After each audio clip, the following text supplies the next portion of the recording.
Hey up, and we're going. I don't know if it's the best of weathers tonight, but we're heading up Cookgate Park from Langsit, and we're going over to somewhere up that end for a wild camp. Maybe Ice Stones, maybe Marjorie Stones, maybe down to Outer Edge, Crow Stones. I'm not sure. Just see what weather's like, see what pitches are like. I've got three and a half-ish hour before sun goes down, so we'll see what occurs.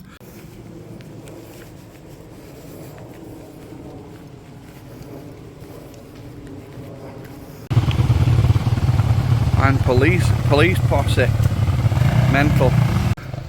That's not one you see every day. 3 off-road bike cops going checking for people using motor vehicles illegally.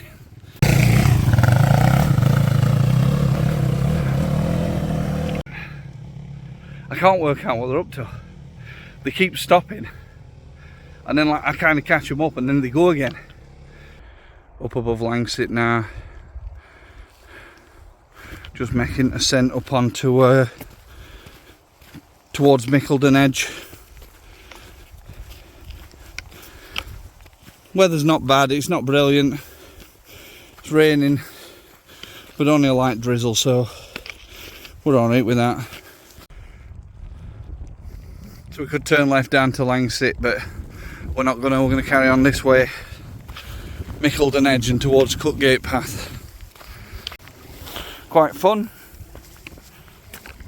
What the? Oh.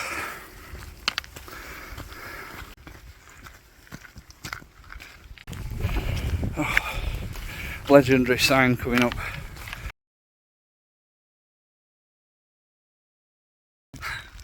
Weather's a little worse than I anticipated, but we're on Cookgate Path now. I think I'm just gonna go up to Marjorie Stones. I know I can camp there.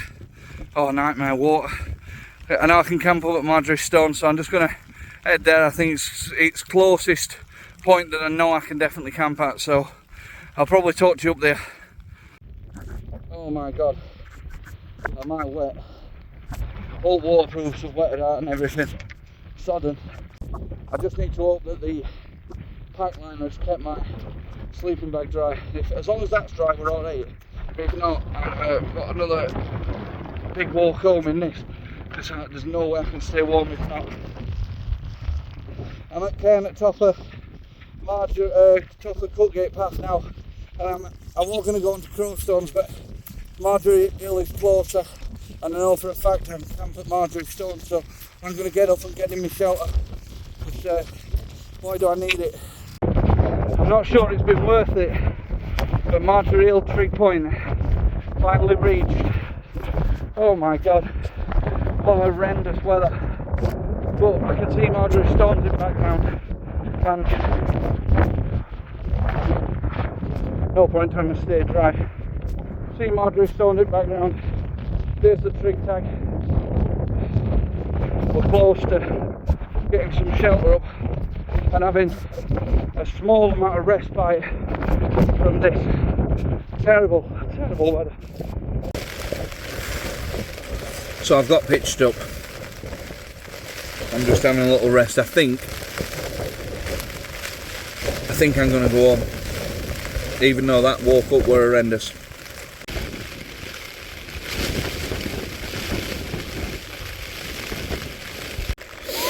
So my shirt's completely wet through, but most other kit is completely, like my actual sleeping kit's dry, but I'm slightly concerned about the tent. I've tried to re-pitch it and I can't get it tight enough to make the outer stop touching the inner, and because at wind it's and wait at rain, and that's concerning me. I also don't have any dry clothes here.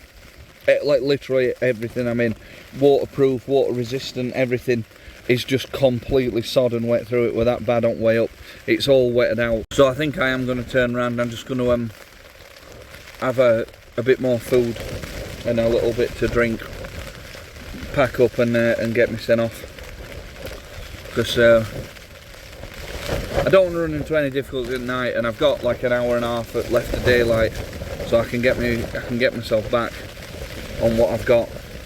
So if I get moving within the next like 20 minutes, half hour, so that's what I'm going to do. I'll talk to you all later.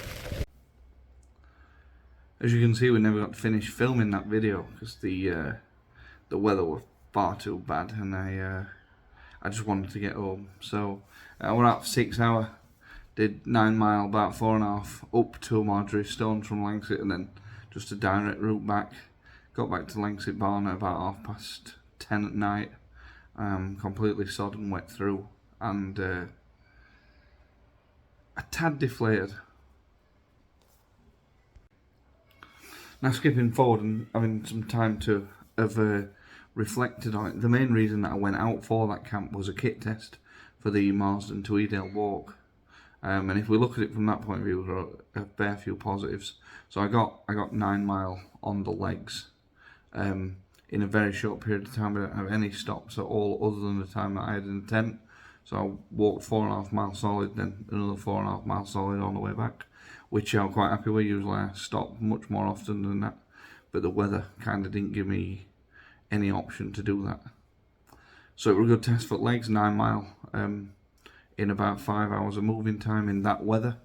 So and I felt good as well. I did get a little blister, but I never had a chance to kind of rest or take my boot off or patch it or whatever. I just had to carry on. So I'm not really concerned about that. I generally don't get blisters, so I'm not all too worried about that. But yeah, the mileage felt good. It was reasonably difficult as well walking in such bad weather.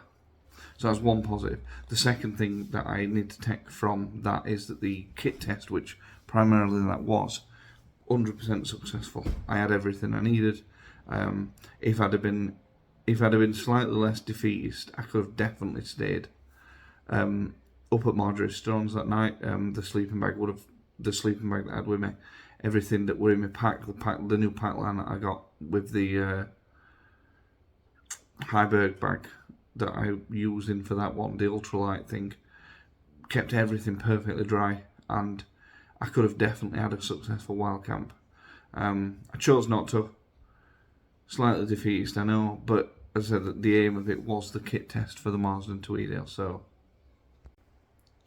another thing I saw is that if the weather is that bad, when I do the longer distance hike, I will just abandon. It were rough. It were too rough, and it'd be a bit miserable doing another potentially 12, 13, 14 mile in that wet gear the day after. I'm not one to give up easy, but as I say, I think that were probably extreme. That were probably worst weather I've ever experienced while being out. I've camped in rain and wind and stuff before, but that were a different level. So it made sense. So I'll put a link to the Lighter Pack website, my profile for the Marsden to Edale gear, for anyone who wants to check it out.